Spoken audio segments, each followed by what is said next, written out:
اگر وہ تاریخی حادثوں سے سبق حاصل نہیں کرتی تو وہ قوم خود اس جیسے حادثوں کی بھینٹ چڑھ جاتی ہے۔ قومیں وہی کامیاب ہوتی ہیں جو حادثوں سے سبق لے کر ایک نئی اٹھان میں اٹھتی ہیں، پھر سے وہ غلطیاں نہیں دہراتی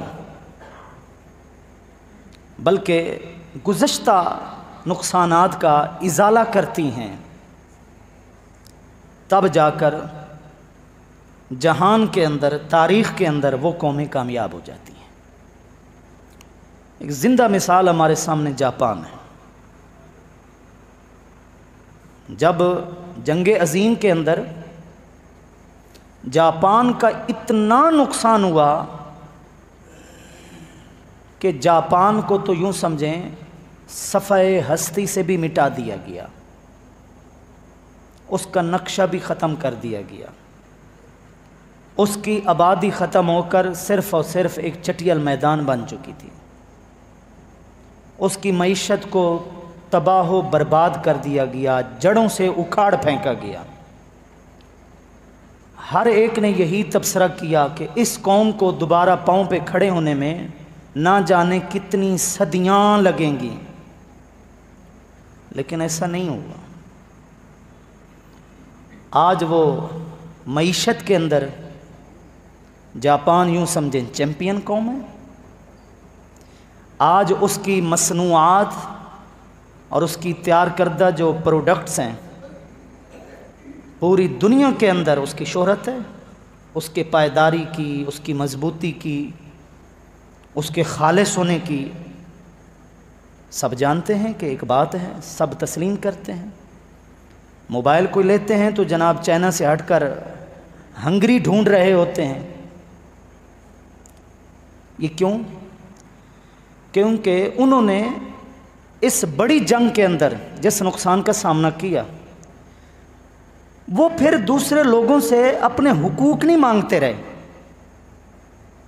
جھولیاں نہیں پھیلاتے رہے، کشکول لے کر نہیں گھومتے رہے، امیر ممالک کے پاس نہیں گئے کہ جناب ہمارا اتنا نقصان ہوا ہے، اس نقصان کا ازالہ کیا جائے۔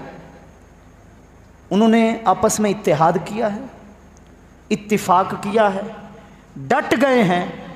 صدیاں تو دور کی بات رہی، تھوڑے سے عرصے کے اندر انہوں نے اپنا لوہا منوا لیا ہے۔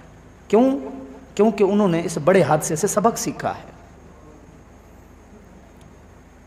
اور آج ہم نے ڈائمنڈ جوبلی منائی ہے پاکستان کی، پتہ ہے آپ سب کو، 75 سال گزر چکے ہیں ہمارے پاکستان کو بنے، لیکن ہم ابھی تک اپنے تجربات سے بھی سبق نہیں سیکھ سکے، چہ جائے کہ دوسروں کے تجربات سے سبق سیکھتے۔ یہ فرق ہے دو قوموں کے اندر، مسلم قوم کے اندر اور غیر مسلم قوم کے اندر۔ واقعہ کربلا اتنا بڑا حادثہ ہے نا اس امت کے لیے، اسلامی تاریخ کے اوراق کے اوپر کبھی بھی نہ مٹنے والا وہ ایک نقش ہے نا۔ یوں سمجھیں وہ اوراق چیخ چیخ کر اپنا سبق سنا رہے ہیں، لیکن ان اسباق کو کوئی سننے والا نہیں، اور سن کر اس سے پھر کوئی نتیجہ نکالتے ہوئے سبق حاصل کرنے والا نہیں۔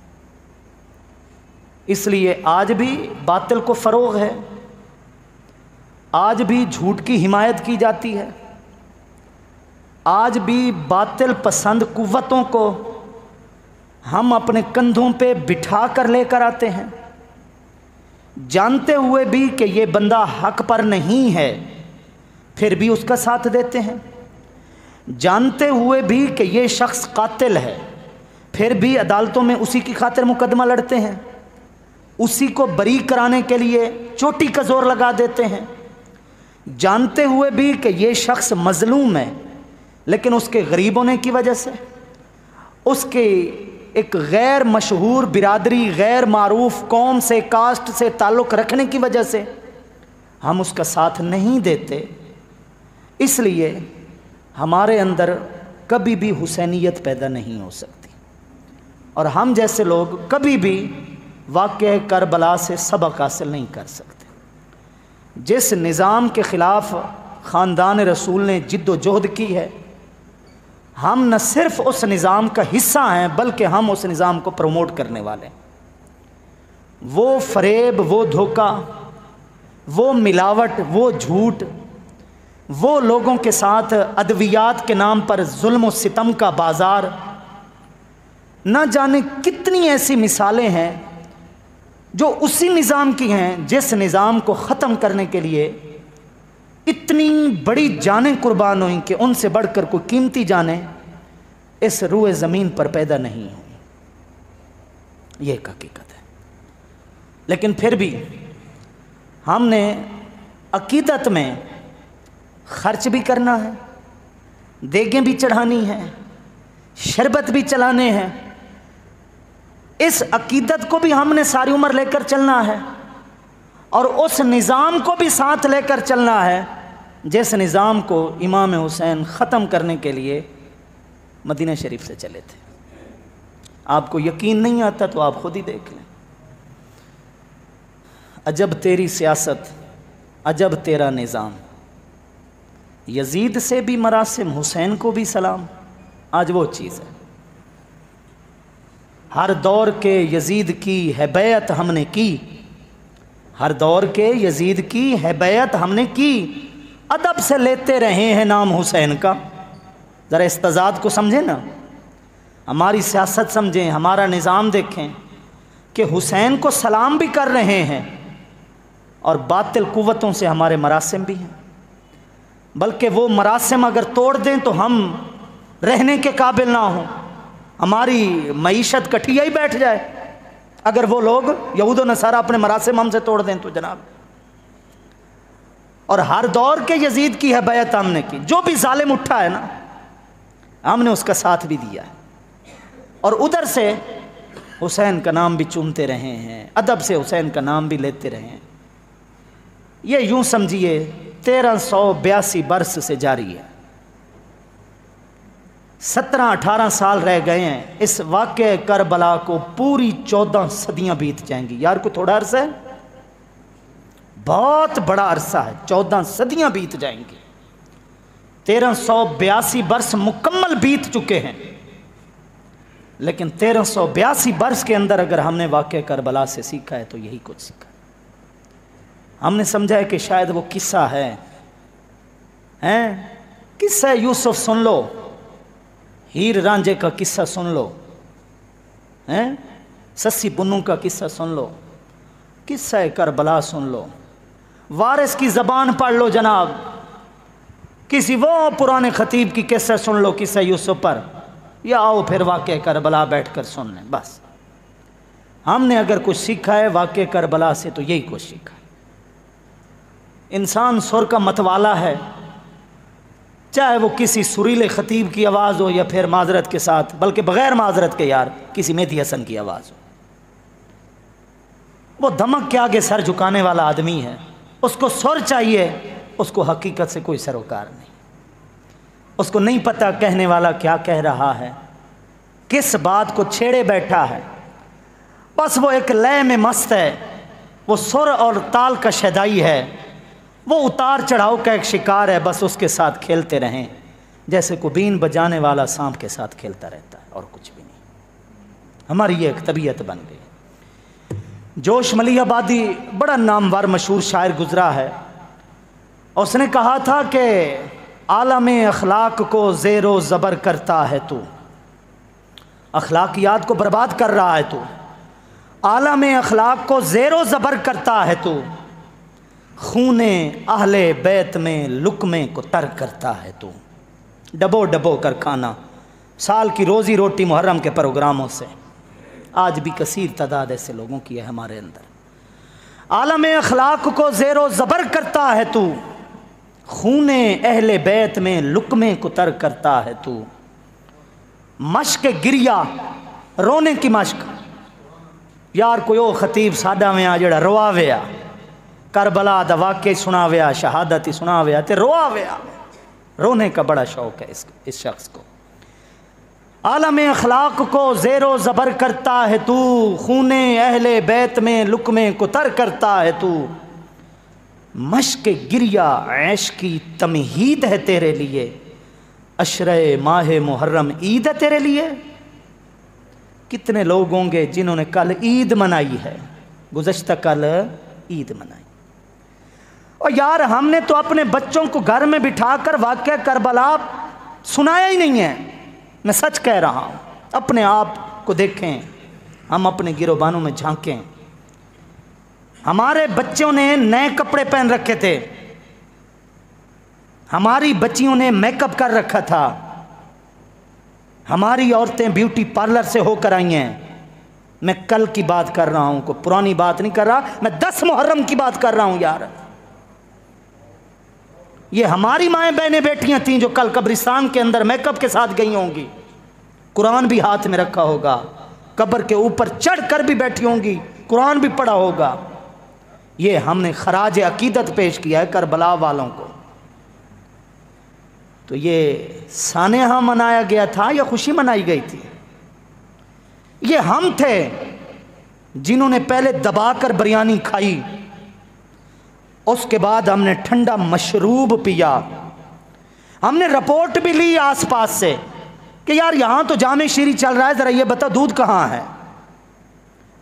ہم نے پھر وہاں جا کر دودھ بھی پیا، اس کے بعد لمبی تان کر ہم سوئے، اور پھر یوں سوئے کہ اسی نماز کو ضائع کیا جس نماز کو امام حسین نے تپتی ریت پر بھی نہیں چھوڑا تھا۔ ایسا ہے یا نہیں ہے؟ اب بتائیے کل کا جو دن گزرا ہے کیا وہ اہل بیت کے غم میں گزرا ہے؟ اس سانحہ سے ہم نے سبق حاصل کیا۔ جنہوں نے خرچ کیا ہے، جس خلوص سے خرچ کیا ہے، اللہ معاف کرے، ہم کو دلوں کو چیر کر حکم لگانے والے لوگ نہیں ہیں، نہ ہی ہمیں اجازت ہے۔ اللہ ان کا خلوص قبول کرے۔ میں ایک مجموعی رونا رو رہا ہوں جو ایک عرصے سے نسل در نسل چلا آ رہا ہے، میں اس کی بات کر رہا ہوں۔ ہم میں سے کتنے لوگ ہوں گے کل کا سارا دن گزرا ہے، میں آپ سے ہاتھ بھی نہیں کھڑے کرواتا، نہ ہی میری عادت ہے، آپ جانتے ہیں، کبھی میں نے یہ حرکت نہیں کی، نہ ہی کرنی چاہیے۔ حضرت امام شرانی نے سختی سے منع کیا ہے کہ محفل کے اندر کسی واعظ کو اجازت نہیں ہے کہ محفل سے ہاتھ کھڑے کروا کے وعدے لے۔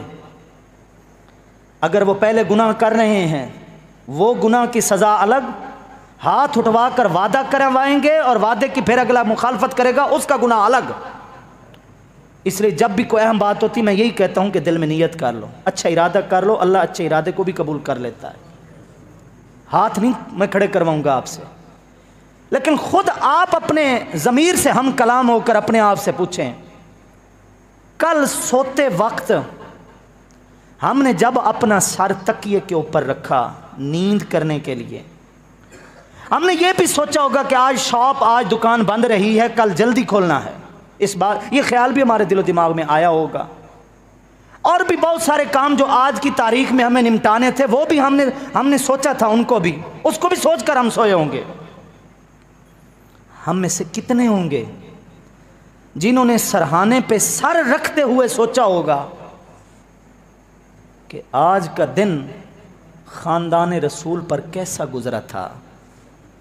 آج سے 1382 برس قبل کربلا کی سرزمین پر وہ ہستیاں جن کے دیدار سے اللہ یاد آیا کرتا تھا، وہ نفوس قدسیہ پاکیزہ جانیں جن کے ساتھ بیٹھنے سے ایمان بڑھتا تھا، علم بڑھتا تھا، فکر بڑھتی تھی، آخرت یاد آتی تھی، رب یاد آتا تھا، وہ 20 سے زائد ایسے افراد جو خاص اہل بیت اطہار سے تعلق رکھتے تھے، 50 کے قریب ایسے افراد جو ان کے رفقا تھے، صحابہ اور تابعین کی آل اولاد تھے، وہ 72 افراد وہ کس مقصد کے لیے قربان ہو گئے تھے؟ ایک عرصے تک ہمیں کسی جوان کی موت نہیں بھولتی، اگرچہ ہمارے ضمیر ختم ہو چکے ہیں، لیکن پھر بھی اتنی رمق باقی ہے کہ ایک عرصے تک ہمیں جوان کی موت نہیں بھولتی۔ لیکن وہ افراد میں کہہ رہا ہوں جن سے بڑھ کر اس روئے زمین کے اوپر کوئی نفع مند ہستیاں نہیں تھیں، کیا ہم نے سوتے وقت یہ سوچا کہ وہ کس مقصد کے لیے قربان ہوئے؟ کیا ان کی شہرت پہلے کم تھی؟ بتائیے۔